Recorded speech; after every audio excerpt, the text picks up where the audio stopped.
La réalité ou le simple bruit d'un joueur exclu du PSG sous le regard attentif du Barça. Joan Laporta l'annonce avec franchise. Maintenant, nous pouvons dire que c'est un traître et que cette décision est irrévocable. Mais avant de continuer, merci de laisser un like et de vous abonner pour suivre davantage de nouvelles du FC Barcelone. Joan Laporta annonce une vente forcée. La direction sportive du Football Club Barcelona a clairement indiqué que, au-delà des renforts arrivés, le véritable défi de l'été se situe sur un autre front. Donner une issue à plusieurs joueurs pour équilibrer à la fois le vestiaire et les finances. Joan Laporta, conscient que l'effectif actuel est surdimensionné, a donné des instructions précises à Deco pour agir rapidement. Hansi Flick dispose d'une large liste de footballeurs, beaucoup d'entre eux ayant le statut de l'équipe première, mais tous ne pourront pas être maintenus sous le plafond économique imposé par la Ligue. Si le club ne parvient pas à réaliser une vente importante dans les prochaines semaines, il sera confronté aux mêmes obstacles que l'année précédente, lorsque certains recrutements n'ont pas pu être inscrits dans les délais prévus en raison des contrôles financiers stricts. Selon le journal Sport, au Camp Nou, l'objectif n'est pas de finaliser toutes les démarches avant le début de la Ligue. L'idée est que des noms comme Marcus Rashford, Rooney Bargi et le jeune Joan Garcia puissent être enregistrés sans encombre pour la première journée. Cependant, à ce jour, cela n'est pas réalisable à moins qu'une opération de sortie ne se concrétise, apportant des revenus considérables et libérant une place significative dans l'effectif. Joan Laporta ne veut pas répéter l'image d'improvisation de l'été dernier. C'est pourquoi il a demandé rapidité et décision ferme. La direction sportive a déjà activé des contacts pour faciliter une vente majeure qui non seulement oxygénerait les finances, mais ouvrirait également la voie aux nouveaux protagonistes que Flick souhaite promouvoir. Dans ce contexte, l'un des noms qui a gagné en force comme possible départ est celui d'Andreas Christensen. Le défenseur danois, qui a performé à un bon niveau depuis son arrivée, n'est actuellement pas une pièce intouchable pour le technicien allemand. Bien que Flick apprécie sa polyvalence et son expérience en défense, il ne le voit pas comme un titulaire fixe.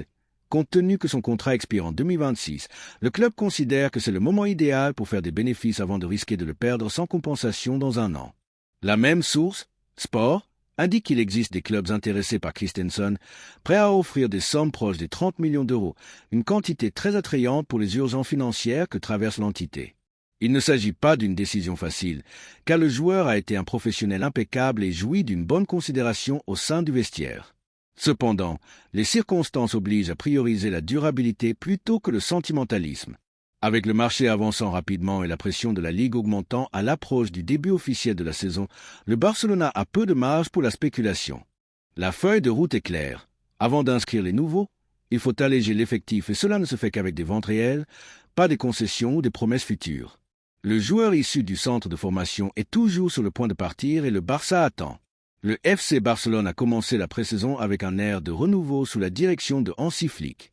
Mais l'un des noms qui a attiré le plus d'attention ces dernières semaines n'est précisément pas une star établie, mais un jeune issu du centre de formation, Marc Casado. Casado vient de terminer une saison prometteuse au cours de laquelle il a disputé 36 matchs et marqué un but. De plus, il a été l'un des joueurs les plus utilisés lors de la tournée asiatique du Barça, entrant depuis le banc dans tous les matchs. Son engagement, sa performance et son attitude n'ont pas passé inaperçus pour Flick, qu'il a considéré comme une pièce utile pendant les absences pour blessures de joueurs clés comme Gabi, Frenkie de Jong et Marc Bernal. Cependant, la réalité du milieu de terrain blaugrana est complexe. Avec le retour des titulaires, la compétition pour les minutes de jeu est devenue féroce. De Jong et Gabi traversent un excellent moment. Bernal est revenu en force. Dans ce contexte, la continuité de Casado n'est pas garantie et au club, on est conscient qu'une éventuelle vente pourrait soulager la situation financière. À seulement 20 ans, le milieu de terrain a attiré l'intérêt de l'un des clubs les plus attractifs du football européen actuel, le Bayern Leverkusen, qui, selon le journal allemand Bild, prépare une offensive sérieuse pour obtenir ses services. Selon les informations publiées par Bild, le Bayern Leverkusen est prêt à miser gros sur Casado. L'équipe dirigée par Erik ten Hag cherche à renforcer son milieu de terrain après le départ de Granit Xhaka au Sunderland, une perte importante dans le schéma allemand. Bien qu'ils aient reçu 20 millions pour le transfert, la nécessité de trouver un remplaçant de garantie a conduit le club à observer attentivement le marché et le profil du jeune issu du centre de formation catalan correspond parfaitement à leurs aspirations. Ce n'est pas seulement une question de nécessité. Le Leverkusen a une philosophie claire. Investir dans de jeunes talents capables de s'adapter immédiatement et ayant une marge de progression. Casado, formé à la Masia et habitué à la rigueur de l'équipe première du Barça, représente exactement cela. Le contrat de Marc Casado avec le Football Club Barcelona s'étend jusqu'en 2028 et sa clause de résiliation est fixée à 100 millions d'euros. Cependant, Transfermarkt l'évalue à 30 millions, une somme que le Leverkusen serait prêt à payer. Depuis l'entourage du joueur, on insiste sur le fait qu'il est heureux au club et engagé dans la pré-saison, mais on n'exclut pas que l'évolution des conversations soit observée avec attention. La direction sportive du Barça n'a pas fermé la porte à son départ. Bien que le joueur bénéficie du respect de l'équipe technique et de l'affection des supporters, une offre attractive pourrait amener le club à prendre une décision difficile, mais pragmatique. D'autant plus que les rapports internes indiquent que Flick voit Casado comme une ressource utile mais non indispensable compte tenu de la profondeur de son effectif au milieu de terrain. L'avenir de Marc Casado est en suspens. L'intérêt du Bayer Leverkusen est réel et s'intensifie de jour en jour. Tout dépendra de la priorité du Barça, le projet sportif à long terme, une fois de plus, l'équilibre financier. Le club est-il prêt à laisser partir un milieu de terrain qui représente les valeurs de la Masia pour une injection économique immédiate? Rashford assure une place et dépasse Torres et Lewandowski. L'attaquant anglais, arrivé en prêt du Manchester United, a laissé une empreinte précoce au sein de l'équipe technique blaugrana. Bien que son recrutement ait été perçu comme celui d'un ailier avec du débordement, de la vitesse et du déséquilibre, Flick a décidé d'expérimenter avec Rashford dans une position qui n'est pas nouvelle pour lui, mais pertinente dans le contexte actuel de l'équipe, celle d'avant-centre. Et il est vrai que l'Anglais n'a pas gaspillé cette opportunité. Sa performance en tant que numéro 9 a été l'un des points forts du dernier match de la tournée, démontrant que sa puissance physique, son intelligence dans les démarquages et sa capacité à briser les lignes peut devenir une arme mortelle pour le Barça cette saison. Selon le journal El Nacional, Hansi Flick a été clair depuis son arrivée sur le banc blaugrana. La performance prime sur le statut, et la preuve en est le virage stratégique qu'il a initié avec Rashford. Ce nouveau pari affecte directement Ferran Torres, qui montrait une grande forme pendant l'été et qui était même profilé comme le principal concurrent de Robert Lewandowski en pointe d'attaque. Le Valencien, très soutenu au sein du vestiaire pour son attitude et ses efforts, semblait avoir trouvé la régularité tant réclamée. Cependant, la performance immédiate du joueur anglais a de nouveau suscité des doutes sur la répartition des minutes en attaque, et Ferran pourrait avoir compromis sa progression au moment où il semblait le plus proche de se consolider. L'impact de Rashford envoie également un signal direct à Robert Lewandowski. L'attaquant polonais reste, sur le papier, la principale référence offensive de l'équipe, mais sa performance irrégulière lors de la saison passée a laissé des failles que Flick n'est pas disposé à ignorer. Avec un effectif plus large et des exigences croissantes, l'entraîneur allemand veut une réelle compétition pour chaque poste, et Rashford semble déterminé à disputer le trône au vétéran buteur. Si l'Anglais maintient son niveau actuel, démontrant non seulement son efficacité, mais aussi son engagement dans le travail défensif et la pression haute, Flick pourrait prendre des décisions audacieuses. Sa philosophie privilégie le présent et ne s'attache pas aux hiérarchies.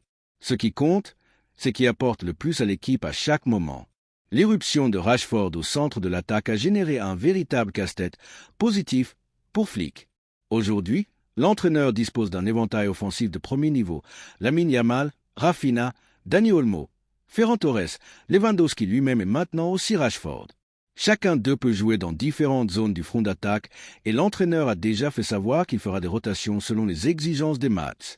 De plus, le Barça n'exclut pas que d'autres jeunes promesses comme Ronny et Bart puissent gagner en protagonisme tout au long de la saison, ce qui augmente encore la compétition interne. Dans ce contexte, l'exigence est maximale et personne ne peut se reposer sur ses lauriers. Tant Ferran Torres que Lewandowski savent que cette saison, il n'y aura pas de concession. La marge d'erreur est minime et le niveau d'exigence très élevé. Rashford a allumé la mèche d'une compétition féroce qui, si elle se maintient, ne peut que bénéficier à l'équipe. Marcus Rashford pourra-t-il se consolider comme le nouveau numéro 9 du Barça et déplacer Lewandowski dans le processus? Joan Laporta l'annonce avec franchise. Maintenant, nous pouvons dire que c'est un traître et que cette décision est irrévocable. Ce qui semblait être une simple gestion médicale s'est transformé en une tempête institutionnelle. La relation entre le Football Club Barcelona et Marc-André Ter Stegen traverse l'un de ses moments les plus tendus depuis l'arrivée de l'Allemand au club en 2014. Le conflit s'est aggravé après le refus du gardien de signer le rapport médical que le club doit envoyer à la Ligue, une décision qui a bloqué des opérations clés sur le marché et a mis en doute la relation de confiance entre le joueur et la direction. Selon Mundo Deportivo, la position du club est passée de la patience à la fermeté.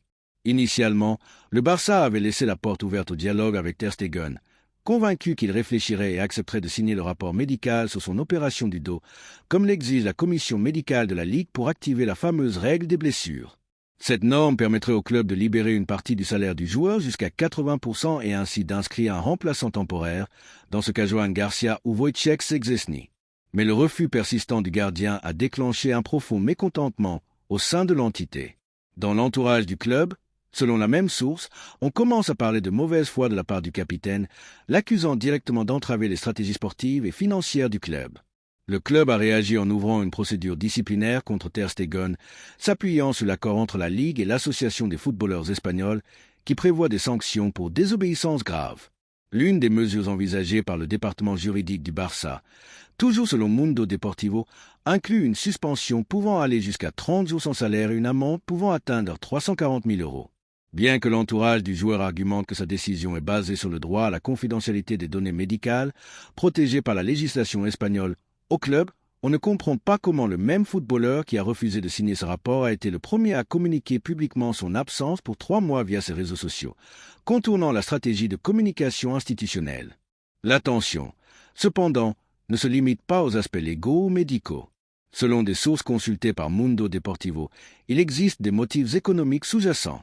L'absence de Ter Stegen lors du dernier match de la Liga 2024-25 l'a empêché d'atteindre le seuil de 60% de matchs disputés, ce qui se traduit par la perte d'un bonus de 3,5 millions d'euros. Depuis lors, on spécule que la position du joueur pourrait être influencée par cet épisode, perçu par lui comme une manœuvre du club pour éviter le paiement. De plus, le club soupçonne que Ter Stegen n'accepte plus son rôle de pièce maîtresse du projet de Hansi Flick. Avec l'arrivée de Johan Garcia, la continuité de l'Allemand en tant que titulaire indiscutable a été remise en question.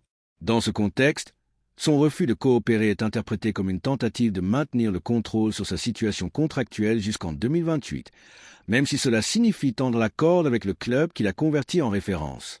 Le conflit a atteint une telle ampleur que Ter Stegen lui-même a contacté l'Association des footballeurs espagnols pour protéger ses droits.